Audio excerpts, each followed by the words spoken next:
Hi guys, a few days ago I've shared my story about my weight loss. Thank you so much for your support. And today I decided to share my mistakes. I think that that's very important. And even though you might be doing this and thinking that you already know that that's a mistake, but I want to be the last drop that will fall on you for you to stop doing this, or at least to start thinking about it, rethinking that, because those kind of behaviors that I will talk about today not only lead into eating disorders, but it's very messy, not helping with weight loss in long-lasting periods of time. Unfortunately, some of us get to know this after non-pleasant experience, and I don't want this for you. First thing that I want to mention is pills.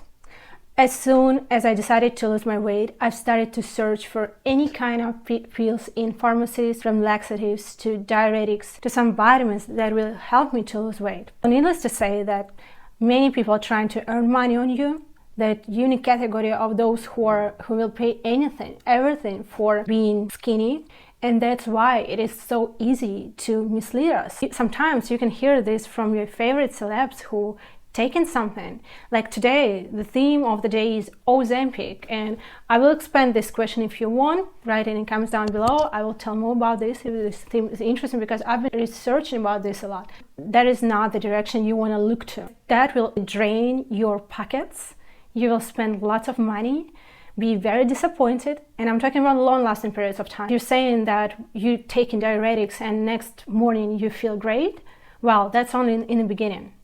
Then it leads to so many side effects, intolerance. It's damaging your health overall. If we are talking about my bulimia, I was taking laxatives because I couldn't vomit, and I was talking about it in a previous video if you want to watch. And also tell me if you wanted to expand the theme of eating disorder. I remember how it was the first time when I was taking it, laxative tea, laxative pills, and what it was after.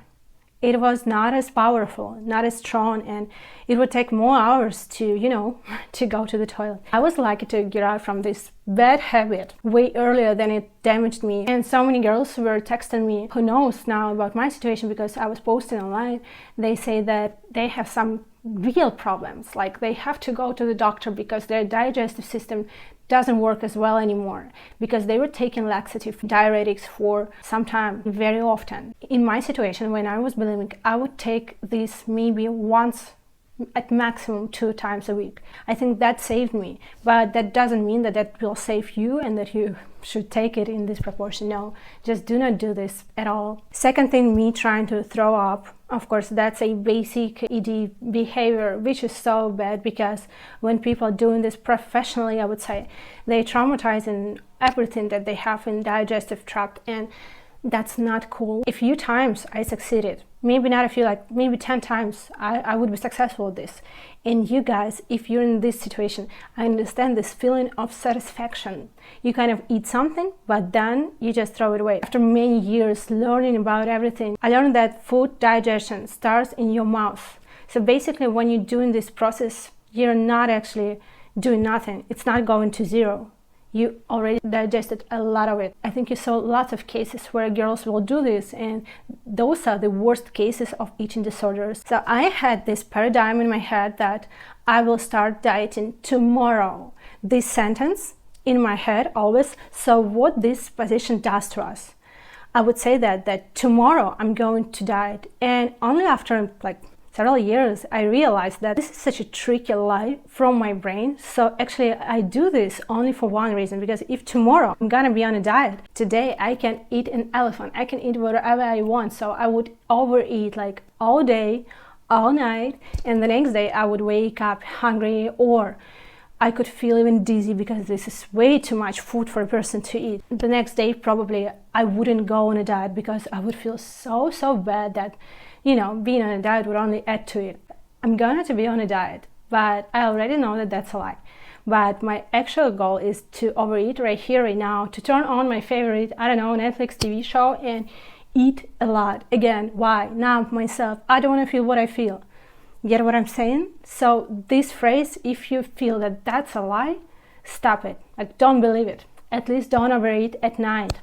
If you overeat it now, do not feel like, oh my gosh, I overeat it now here, I'm such a trash, so that's why I'm gonna be trash till the end of the day, and tomorrow I'm gonna be good.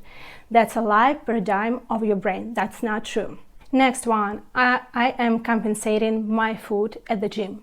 So there was a year in my history of weight loss when I actually heard this from some of coaches, trainer in the gym. Some of people really, they do eat a lot and they exercise a lot and they're in great shape. So I was like, okay, I want this too. So I accept that I have to work out at the gym like crazy. I agree to compensate it. Actually, I want to eat a lot. That's not cool because that only leading you to be so tired, energy deprived, because that's too much for you. But not only that, not every system, not every person can eat whatever he or she wants and compensate in gym. Often, as it happens, like with me, I was eating a lot, training a lot, no results. So there was some results, but under the layer of fat. So I was still eating a lot and I was training my muscles. I was gaining some muscle weight. I even became like more on a scale, like my weight went up, but I was still not getting the shape that I wanted. So what's the point?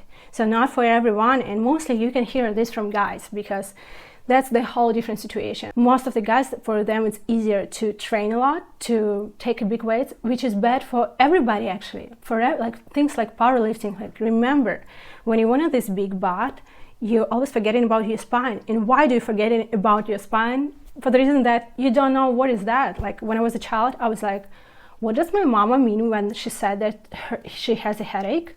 Like I never knew what headache was. That's why I couldn't relate. And when she would say that her head is hurting, I was like, what is that? What is she meaning? Like I don't understand. She's like sitting and she's sad. And now we know, right? So same thing with spine. When you don't know what is it, any pain in the spine, osteochondrosis and other stuff, you just can't understand how damaging it is to put such big weights on you in the gym, compensating what you eat. So I would say that's the worst strategy ever, because this is so important for us. Like we intending to live a long, happy life, and you have to be careful. That's very important. Like your knees, you know how those runners, as me, so this was my mistake also. We're talking about sport and exercises, so I became addicted to run. How many people are? From my childhood, from the movies, I saw always people are running, and all those celebrities, they're so cool, and how they running every morning. And I was thinking that I can too. And many people think they can too until they hurt their knees. And that is not fun at all. The treatment for it can last a year. Can you imagine not to run a year? Can you imagine not to run at all after it? Occasionally feel some pains in your knees and getting treatments, getting some, oh my God, that's a lot. Medications, doctors, x-rays, MRIs. That is so expensive. So each person who's been on this kind of treatment knows that if we knew this at the beginning, if I would listen to someone like me now saying, don't be addicted to running. If you love run 2 times a week, no more. Is do not run every morning, do not run every day, because that's how I hurt myself. I started to run so often, and that was all long runs, and I hurt my knees, and that was a long treatment. No one's getting younger, but the thing with runners, you can listen to anybody. Like Jennifer Aniston, I think she said this in her previous interview, that she's not running anymore too. No, she's not doing this. Do not be addicted to anything that can damage you. And when we're talking running, that's very easy to get addicted. Started to losing my weight, being on a diet, counting calories again and again.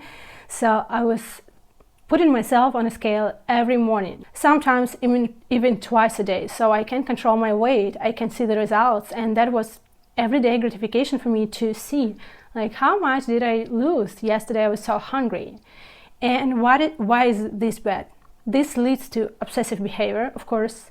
This leads to your being unsatisfied and very depressed and anxious, because some days, for example, when you're having your period, or when you have a lot of water stuck in your body, like you drink too much and eat something salty, the next morning you more, 1 or 2 kilos more, some organism like that.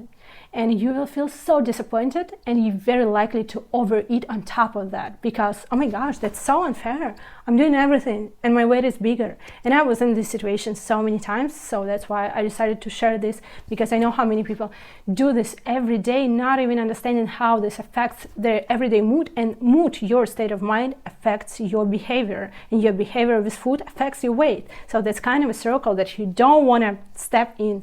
And last but not least, again, this industry want to earn on you because you're losing weight. So they created lots of stuff that is tasty, but kind of healthy. So all those bars, everything with artificial sweeteners, you buying all these protein things to your home. It's fine as long as it's not a lot, because for me it was like that. I would buy something thinking that this is for whole months or this is for a week. Like I would buy a lot of candy bars, protein bars and whatever, and I would put it on my shelf thinking that will last a week. Maybe there was sales or whatever. Do not let them mislead you, because sales, everything doesn't important. When you will overeat with this shit this night, that's very bad. So the best way, if you feel that you're addicted to sugar, same thing, even if your bar doesn't have any sugar but that has artificial sugar, so still you're addicted to taste of sugar.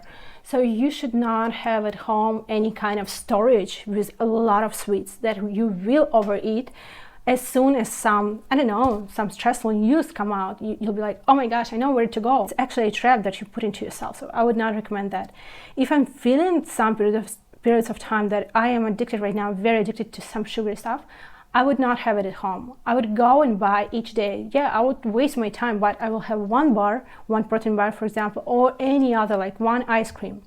And I would eat it, and that's it for the day, for example. And thank you for your support so much. I'm waiting you on my channel, hoping to build here a loving and supporting community. Thank you so much for participating.